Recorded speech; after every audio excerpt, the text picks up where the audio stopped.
এমপির স্লোগান দেওয়া হয়, এই জমিনের ভিতরে মন্ত্রীর স্লোগান দেওয়া হয়, মেম্বারের স্লোগান দেওয়া হয়, চেয়ারম্যানের স্লোগান দেওয়া হয়, মেয়রের স্লোগান দেওয়া হয়। মুসলমান, এমপির স্লোগান যত জোরে দেওয়া হয়, মন্ত্রীর স্লোগান তত জোরে দেওয়া হয়। আমার আল্লাহর স্লোগান কেন এত জোরে দাও না? এমপি শেষ হয়ে যাবে, মন্ত্রী শেষ হয়ে যাবে, চেয়ারম্যান শেষ হয়ে যাবে, মেয়াদ শেষ হয়ে গেলে মন্ত্রীগিরি শেষ, এমপির এমপিগিরি শেষ, চেয়ারম্যানের চেয়ারম্যানগিরি শেষ। কিন্তু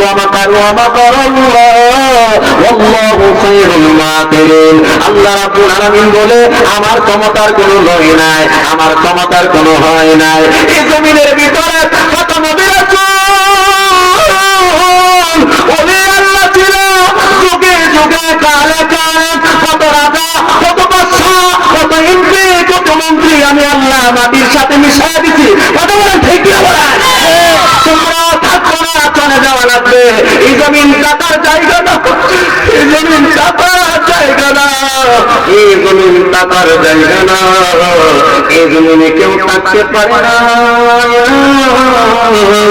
চলে যাওয়া লাগে বাবা, চলে যাওয়া লাগে।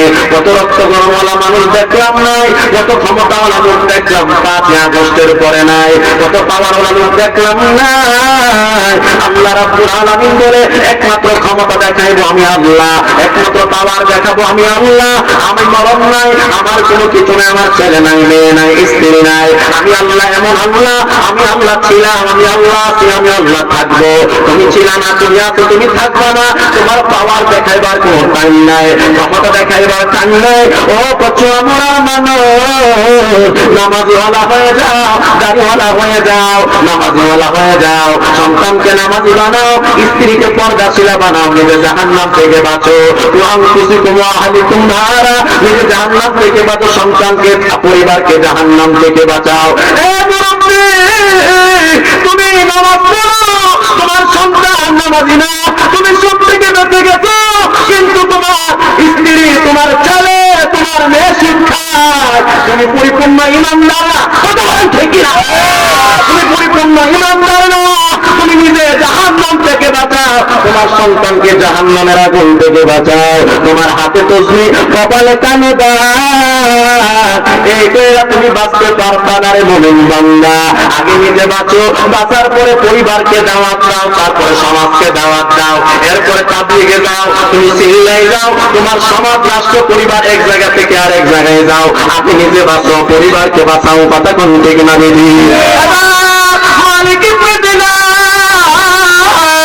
রাহমাতুল্লাহ যেই মাত্র সালাম ফিরাইলেন, ফিরানোর পরে উনি মেহরাবের দিকে তাকাইলেন, তাকানোর পরে আল্লাহ মালিক ইবনে দিনার রাহমাতুল্লাহ আলাইহি যে কাগজটা 3 মাস আগে যুবকের দিছিল, ওই কাগজটা মেহরাবের উপরে পাওয়া যায়। কসম মোরার বাবা, ওলিপুরের বাবা, সন্তাপুরের বাবা, পাহাড়পুরের বাবা, ওই কাগজটা 3 মাস পরে কেমনে আল্লাহর ওই মেহরাবের উপরে আসলো? আপনাদের কাছে জানতে চাই, এটা কি আল্লাহর কুদরত না? ওই মেহরাবের উপরে কাগজ, ওই কাগজের ভিতরে পাওয়া যায়, ওই কাগজের ভিতরে লেখা মালিক ইবনে দিনার রাহমাতুল্লাহ দেখলেন যে কাগজের ভিতরে 3 মাস আগে যে সিগনেচার দিছিলেন, ওই সিগনেচার ঠিক আছে, সব লেখা ঠিক আছে, কিন্তু এখান থেকে তো অনেক দূরে, অনেক দূরে, অনেক দূরে যুবকের বাড়ি, কিন্তু কাগজটা এখানে কেমনে আসলো?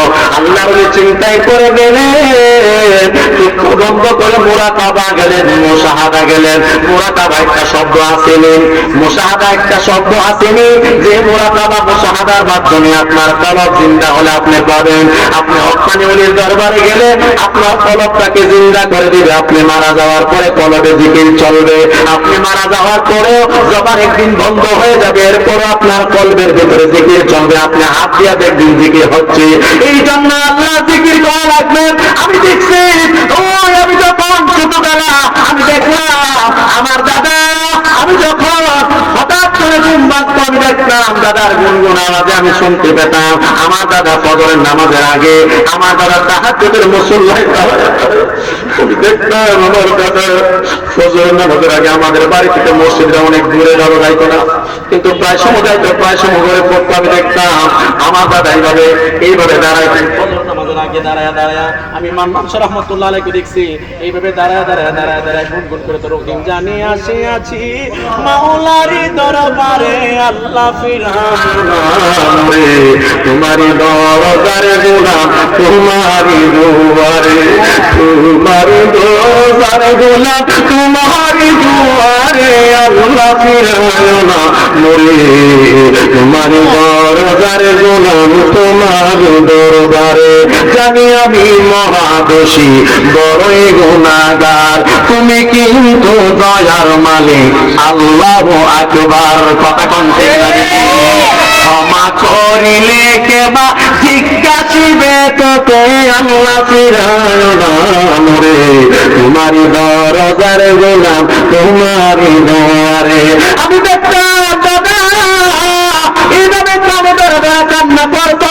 আমি ওই সময় থেকে চিন্তা করতাম ব্যাপার কি, এইভাবে কেন আমার দাদা কান্না করে, এটা আবার কোন জগৎ। নামাজের পরে দাদা কইত রহিম রহমান নাম তোমার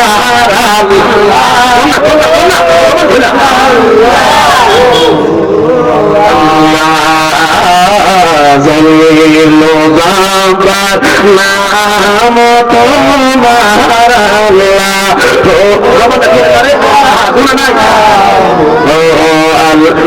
শুনছেন না এবারে বলে রহিম রহমান নাম তোমার আল্লাহ।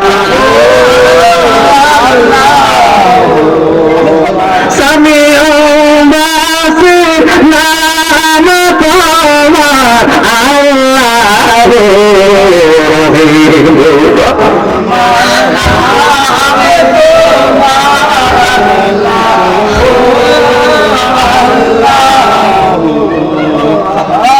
আমি জানি আমি থাকতাম না, আমি জানি জমিন আমি থাকবো না।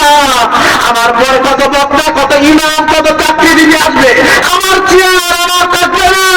এই চেয়ারে ইমামতির জায়গায়, এই জায়গায় কত মানুষ আসবে, এই বাজারে কত মানুষ আসবে, এই দোকানে কত মানুষ আসবে। আমার জায়গায় এটা না, আমি চলে যাওয়া লাগবে। আমার একটা আসল ঘর আছে, ওই ঘরের নাম কি খবর রাখার দরকার আছে না, রাখার দরকার আছে। হাত করে দেখো